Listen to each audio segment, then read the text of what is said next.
Welcome student and teachers. आइए आज इस वीडियो में हम जानेंगे कि हम सभी को अवगत है कि कक्षा 8वीं बोर्ड हो गई है और चलिए हम बोर्ड परीक्षा की तैयारी के लिए इस वीडियो में हम जानेंगे कि ब्लूप्रिंट आधारित एक हमने मॉडल क्वेश्चन पेपर है, इसे हम हल करने का प्रयास करेंगे, जिसमें से हमारी वार्षिक बोर्ड कक्षा 8वीं बोर्ड परीक्षा की तैयारी बहुत ही आसानी से हमारे बच्चों की हो सके। चलिए आज इस वीडियो में हम कक्षा आज 8वीं विषय अंग्रेजी के हम मॉडल प्रश्न को हल करने का प्रयास करते हैं। डायरेक्शन दिशा निर्देश है। ऑल क्वेश्चन ऑल कंपलसरी, सभी प्रश्न हल करना अनिवार्य है। The answer of all the question should be written as per the direction given, सभी प्रश्नों के उत्तर दिए गए निर्देश अनुसार लिखना चाहिए। हम इस वीडियो में हिंदी और उसका हिंदी अनुवाद भी इस क्वेश्चन पेपर में हल करने का प्रयास करेंगे। Multiple choice questions, question 1 to 10, question number 1 से क्वेश्चन नंबर 10 तक हमारे मल्टीपल चॉइस क्वेश्चन है, जिसमें यहाँ पे जो एक अपठित गद्यांश दिया गया है, इस गद्यांश को ध्यानपूर्वक पढ़ के हमें इनसे संबंधित प्रश्नों के उत्तर देना है। Read the passage carefully and answer the following question given below it, question 1 to 5। चलिए हम गद्यांश को पढ़ते हैं। A man who develops the habit of reading books is always happy because books are the source of enjoyment, inspiration and instruction. In the company of books nobody feels lonely. He always has a pleasant occupation of a leisure moment. This is a position more precious than gold. It is because of this that Ruskin calls books king treasure filled not with gold and silver but with knowledge, noble thoughts and ideas. It has rightly been said, good books are like fast friends. Those who do not read books are really poor because they possess only the worldly wealth but not the wealth of knowledge. However, it is important that one should acquire the habit of reading at a young age. तो इस तरह से ये passage है। इस passage को हमें एक दो बार ध्यान से पढ़ना है और इससे संबंधित नीचे जो प्रश्न है उनके हमें उत्तर देना है यहीं से छाट करके। इसका हिंदी अनुवाद दिया है। जो व्यक्ति किताबें पढ़ने की आदत विकसित कर लेता है वह हमेशा खुश रहता है, क्योंकि किताबें आनंद, प्रेरणा और शिक्षा का स्रोत होती हैं। किताबों की संगति में कोई भी अकेलापन महसूस नहीं करता। फुर्सत के पलों का लुत्फ उठाना उनके लिए हमेशा सुखद रहता है। यह सोने से भी अधिक कीमती संपत्ति है। यही कारण है कि रस्किन किताबों को राजा का खजाना कहते हैं। ये खजाने सोने चांदी से नहीं बल्कि ज्ञान, नेक विचारों और विचारों से भरे होते हैं। यह ठीक ही कहा गया है। अच्छी किताबें पक्के दोस्त की तरह होती हैं। जो लोग किताबें नहीं पढ़ते वे वास्तव में गरीब हैं, क्योंकि उनके पास केवल सांस्कारिक धन है लेकिन ज्ञान का धन नहीं है। हालांकि यह महत्वपूर्ण है कि व्यक्ति को कम उम्र में पढ़ने की आदत डालनी चाहिए। चलिए चूज द करेक्ट ऑप्शन। नीचे हमारे जो प्रश्न दिए उनको हम हल करते हैं। Question number 1, blanks are the source of enjoyment, inspiration and instruction. आनंद, प्रेरणा और शिक्षा का स्रोत क्या है? इसमें 4 ऑप्शन दिए गए हैं, तो इसका सही ऑप्शन है सी नंबर का, books. Books are the source of, इसको हम books are the source of enjoyment, inspiration and interaction. उसके बाद question number 2, in the company of books nobody fails. किताबों की संगत में किसी को खालिस्तान महसूस नहीं होता। तो इसका सही आंसर होगा लोनली, मतलब अकेलापन, बी नंबर का lonely. Question number 3, in the passage Ruskin call books Kings treasure, the treasure is filled with blank. इस परिच्छेद में रस्किन ने पुस्तकों को राजा खजाना कहा है, खालिस्तान से भरा खजाना है। तो इसका सही आंसर होगा डी नंबर का, नॉलेज। डी नंबर का हमारा नॉलेज। उसके बाद question number 4, the plural form of the company is. Company का बहुवचन रूप क्या होगा? इसका सही आंसर होगा सी नंबर का, कंपनीज। इसमें वाई के बाद IES लग जाएगा।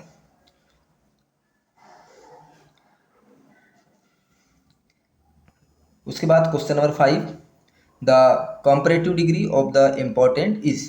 इम्पोर्टेंट की तुलनात्मक डिग्री क्या होगी, इसकी सही डिग्री होगी मोर इम्पोर्टेंट। इम्पोर्टेंट मतलब महत्वपूर्ण, और अत्यधिक महत्वपूर्ण को हम अधिक महत्वपूर्ण को मोर इम्पोर्टेंट। उसके बाद choose the correct option and right question number 6 to 10। सही विकल्प चुनकर लिखिए प्रश्न नंबर 6 से प्रश्न नंबर 10 तक। The king invited to the court and asked him to draw his portrait. राजा ने खालिस्तान को दरबार में आमंत्रित किया और उसका चित्र बनाने को कहा। किसको राजा में दरबार में आमंत्रित किए गए थे? इसका सही आंसर होगा सी नंबर का, राजा वर्मा। उसके बाद question number 7, a dam is, एक बांध है, a big wall across a river. इसका सही आंसर होगा बी नंबर का, a big walls across a river, नदी के आर पार एक बड़ी दीवार, यह बांध है। Question number 8, in the poem the moon the poet says cuddle to sleep to be out of her way. Cuddle means, the moon कविता में कवि कहते हैं उसके रास्ते से हटने के लिए उसे गले लगाओ, प्यार से क्या अर्थ है? तो इसका सही आंसर होगा हग। हग मीन्स गले लगाना, ए नंबर का सही आंसर होगा इसका हग। हग मीन्स गले लगाना। उसके बाद question number 9, the prefix in the word unfriendly is. Unfriendly शब्द में उपसर्ग है, प्रेफिक्स मीन्स उपसर्ग, तो इसमें सही उपसर्ग होगा अन। उपसर्ग पूर्व में लगाए जाते हैं, तो इसमें सही आंसर होगा अन, सी नंबर का, अनफ्रेंडली। उसके बाद the word monkey is, monkey शब्द एक है, क्या है? मंकी शब्द एक संज्ञा है, क्योंकि संसार में जितने भी नाम हैं एक संज्ञा है, तो इसका सही आंसर होगा बी नंबर का, नाउन। इसके बाद short answer type questions, question number 11 to question number 20। Answer the flowing questions in 1 to 2 sentence. निम्नलिखित प्रश्नों के उत्तर एक या दो वाक्य में दीजिए। Question number 12, which is the best of all virtues, सभी गुणों में सर्वश्रेष्ठ गुण कौन सा है? तो इसका सही आंसर होगा the best of all virtues to hate none, मतलब किसी से नफरत न करना। उसके बाद question number 12, where did Kalpana Chawla complete her schooling from. Kalpana Chawla ने अपनी स्कूली शिक्षा कहाँ से पूरी की? तो इसका सही आंसर होगा Kalpana Chawla completed her schooling from in Tagore school Karnal. Kalpana Chawla ने अपनी स्कूली शिक्षा करनाल के टैगोर स्कूल से पूरी की। When was Chandrashekhar attracted towards more aggressive revolutionary ideals. Chandrashekhar कब अधिक आक्रामक क्रांतिकारी आदर्शों की ओर आकर्षित हुए? इसका सही आंसर होगा after the suspension of the non cooperation movement Chandrashekhar was attracted towards more aggressive revolutionary ideals. असहयोग आंदोलन के थम जाने के बाद चंद्रशेखर और अधिक आक्रामक क्रांतिकारी आदर्शों की ओर आकर्षित हुए। उसके बाद question number 12, why are we facing scarcity of water. Scarcity of water, हम पानी की कमी का सामना क्यों कर रहे हैं? इसका आंसर है D, deficiency in rainfall, massive deforestation, ever growing population, inefficient use of water, insufficient use of water in agriculture and dumping of rainwater into oceans result in scarcity of water। वर्षा में कमी, वनों के अंदर कटाई, सदा बढ़ती रहने वाली जनसंख्या, कृषि में पानी का गलत प्रयोग, वर्षा जल का समुद्र में बह जाना पानी की कमी के कारण है। उसके बाद question number 15, why do we wish of another chance, हम एक और अवसर की कामना क्यों करते हैं? इसका आंसर है we wish for another chance because of the change our failure into winning. हम अपनी असफलता को जीत में बदलने के लिए एक और मौका चाहते हैं, या एक और चांस चाहते हैं, या एक और अवसर चाहते हैं। उसके बाद question number 16, what do the birds do when the moon shines. जब चंद्रमा चमकता है तो पक्षी क्या करते हैं?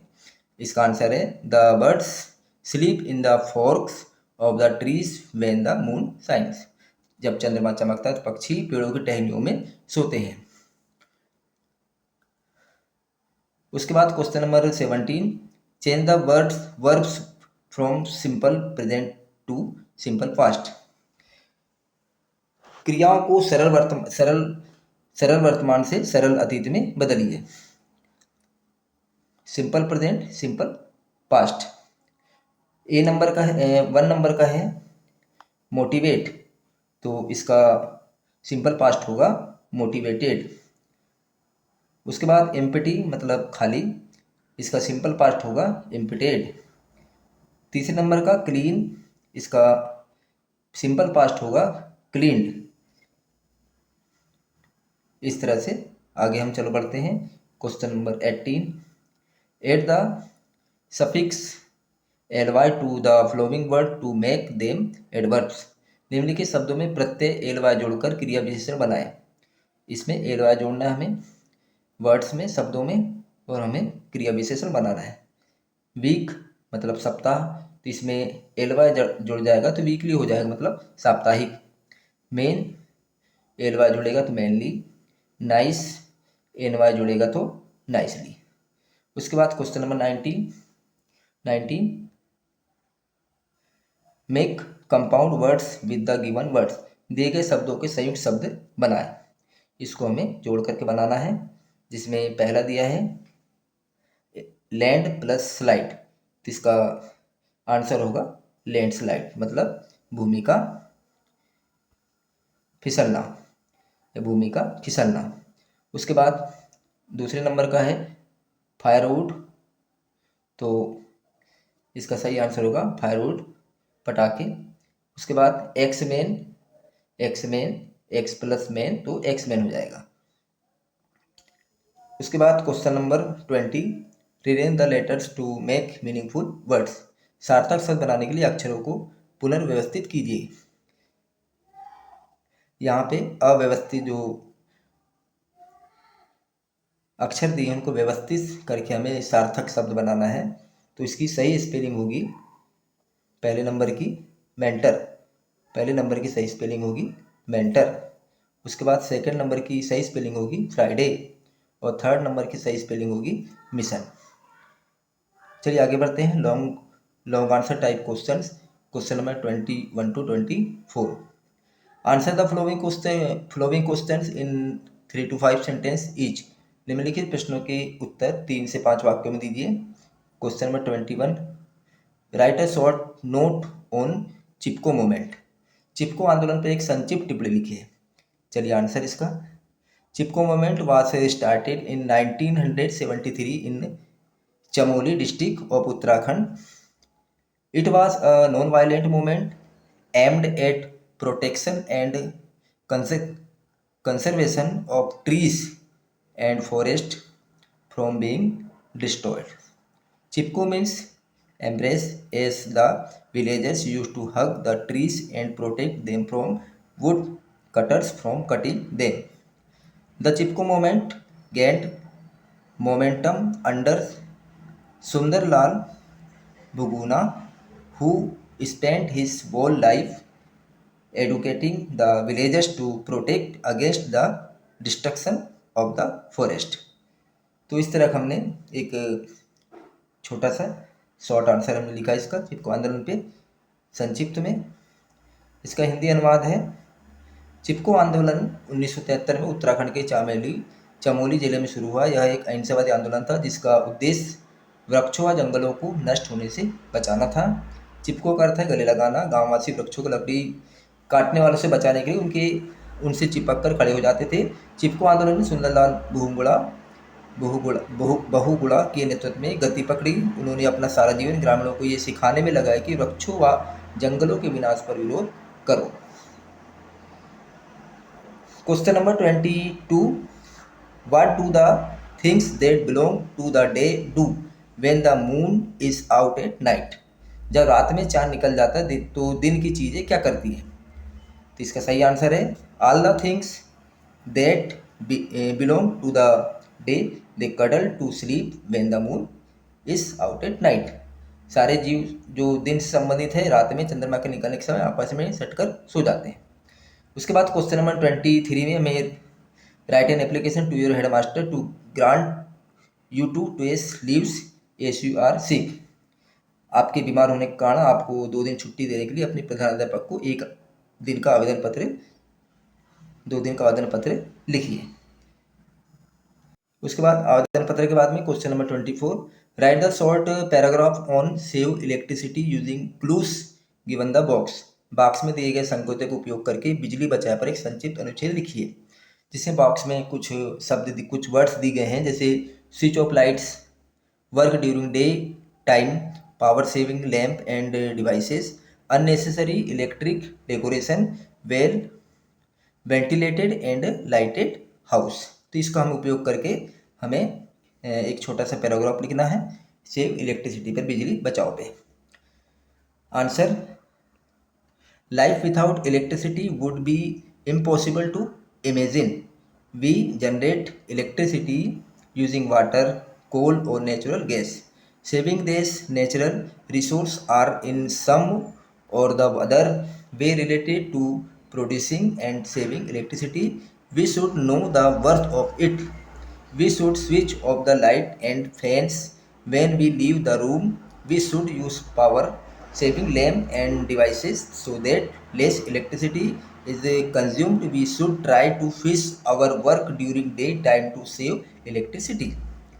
उसके बाद we should avoided necessary electric decoration in marriage and other functions. Our houses should be well ventilated and lighted so that minimum light and fans are used.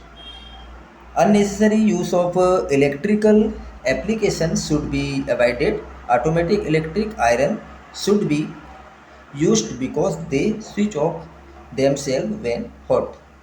Television and radios should be switched on off.